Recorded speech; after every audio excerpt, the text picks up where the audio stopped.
15ാം നിയമസഭയുടെ 12ാം സമ്മേളനത്തിന് തുടക്കം. 9 ദിവസം സഭാ സമ്മേളനം നീണ്ടുനിൽക്കും. നിയമനിർമ്മാണമാണ് സഭാ സമ്മേളനത്തിന്റെ പ്രധാന അജണ്ട. 6 ബില്ലുകൾ സമ്മേളന കാലയളവിൽ സഭയ്ക്ക് മുമ്പാകെ വരും.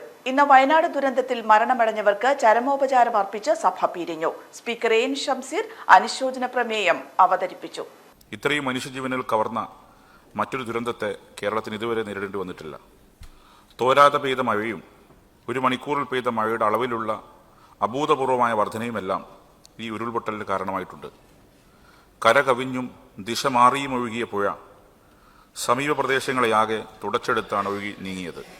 പാലം തകർന്ന് ഗതാഗതം തടസ്സപ്പെട്ടും പ്രതികൂല കാലാവസ്ഥയും മറ്റും കാരണം രക്ഷാപ്രവർത്തനം വലിയ വെല്ലുവിളിയായി.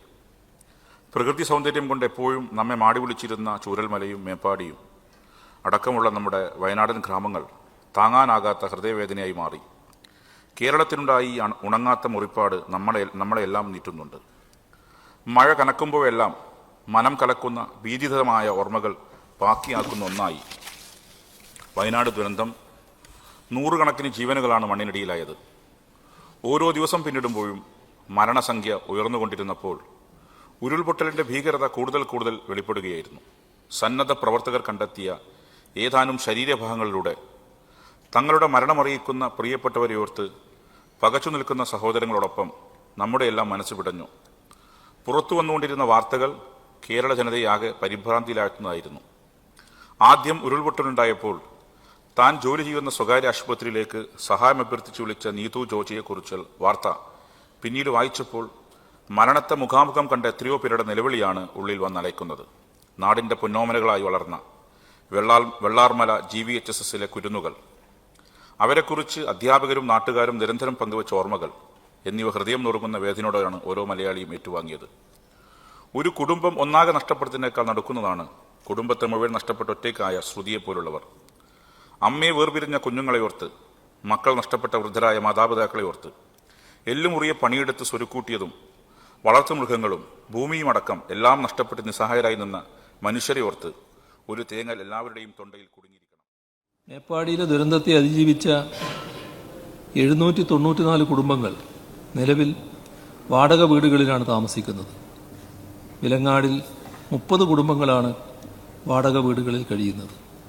മേപ്പാടിയിലെ അതിജീവിതർക്കായി സുരക്ഷിതമായ ടൗൺഷിപ്പ് നിർമ്മിക്കുന്നതിനുള്ള നടപടികൾ പുരോഗമിച്ചു വരികയാണ്. വിലങ്ങാടിലും സമഗ്രമായ പുനരധിവാസം ഉറപ്പുവരുത്താനുള്ള ശ്രമങ്ങളാണ് നടത്തിവരുന്നത്. 2 ഇടങ്ങളിലെയും അതിജീവിതർക്ക് വേണ്ട അടിയന്തര സഹായങ്ങളെല്ലാം തന്നെ സംസ്ഥാന സർക്കാർ ലഭ്യമാക്കിയിട്ടുണ്ട്. ആഗോള താപനത്തിൻ്റെയും കാലാവസ്ഥാ വ്യതിയാനത്തിൻ്റെയും ഫലമായി അടിക്കടി പ്രകൃതി ദുരന്തങ്ങൾ ഉണ്ടാകുന്ന നാടായി കേരളം മാറുന്നു. ഇനിയും ആവർത്തിക്കപ്പെടാൻ സാധ്യതയുള്ള ഇത്തരം ദുരന്തങ്ങളെ പ്രതിരോധിക്കാനും അവയുടെ ആഘാതം പരമാവധി ലഘൂകരിക്കാനും സംസ്ഥാന സർക്കാർ ഒരു ക്ലൈമറ്റ് ചേഞ്ച് അഡാപ്റ്റേഷൻ മിഷൻ രൂപീകരിച്ചിട്ടുണ്ട്. കാലാവസ്ഥാ വ്യതിയാനത്തിൻ്റെ പശ്ചാത്തലത്തിൽ കേരള കേന്ദ്രീകൃത ഗവേഷണങ്ങൾ നടത്താനായി institute of climate change studies എന്ന സ്ഥാപനത്തിന് തുടക്കം കുറിച്ചിട്ടുമുണ്ട്. കാലാവസ്ഥാ പ്രവചനം ശക്തിപ്പെടുത്തുന്ന വിധത്തിൽ റഡാറുകൾ ഉൾപ്പെടെ കൂടുതൽ നിരീക്ഷണ സംവിധാനങ്ങൾ കേരളത്തിന് ലഭ്യമാക്കണമെന്ന് സംസ്ഥാന സർക്കാർ കേന്ദ്ര സർക്കാരിനോട് ആവശ്യപ്പെട്ടിട്ടുണ്ട്. ഉരുൾപൊട്ടൽ പ്രവചനം മെച്ചപ്പെടുത്തുന്നതിന് ദേശീയ ഏജൻസികളുടെ ഗവേഷണം ശക്തിപ്പെടുത്തണമെന്നും അവയുടെ പ്രാദേശിക കേന്ദ്രങ്ങൾ കേരളത്തിൽ ആരംഭിക്കണമെന്നും സംസ്ഥാന സർക്കാർ കേന്ദ്ര സർക്കാരിനോട് ആവശ്യപ്പെട്ടിട്ടുണ്ട്. അതേസമയം തന്നെ ശാസ്ത്രീയമായ ഭൂവിനിയോഗം സാധ്യമാക്കുന്നതിലും അപകട സൂചന മുൻകൂട്ടി നൽകുന്നതിനുള്ള പ്രാദേശിക സംവിധാനങ്ങൾ സജ്ജമാക്കുന്നതിലും ശ്രദ്ധ കേന്ദ്രീകരിക്കുകയാണ് സംസ്ഥാന സർക്കാർ. ഇതിനൊക്കെ പുറമെ ഇപ്പോഴുണ്ടായ ദുരന്തങ്ങളുടെ പശ്ചാത്തലത്തിൽ മേപ്പാടിയിലെയും വിലങ്ങാടിലെയും ഉരുൾപൊട്ടലുകൾ ശാസ്ത്രീയ വിശകലനങ്ങൾക്ക് വിധേയമാക്കി വരികയാണ്. നമ്മുടെ സമീപകാലത്ത് നമ്മൾ ദർശിച്ച ഏറ്റവും വലിയ സങ്കടങ്ങളാണ് നമ്മൾ വയനാടിൽ കണ്ടത്. നിരവധി ആളുകൾക്ക് ഇവിടെ പറഞ്ഞതുപോലെ ജീവൻ നഷ്ടപ്പെട്ടു. ഒരുപാട് പേർ അനാഥരായി. കുഞ്ഞുങ്ങൾ മാത്രം അവശേഷിച്ച വീടുകളുണ്ട്.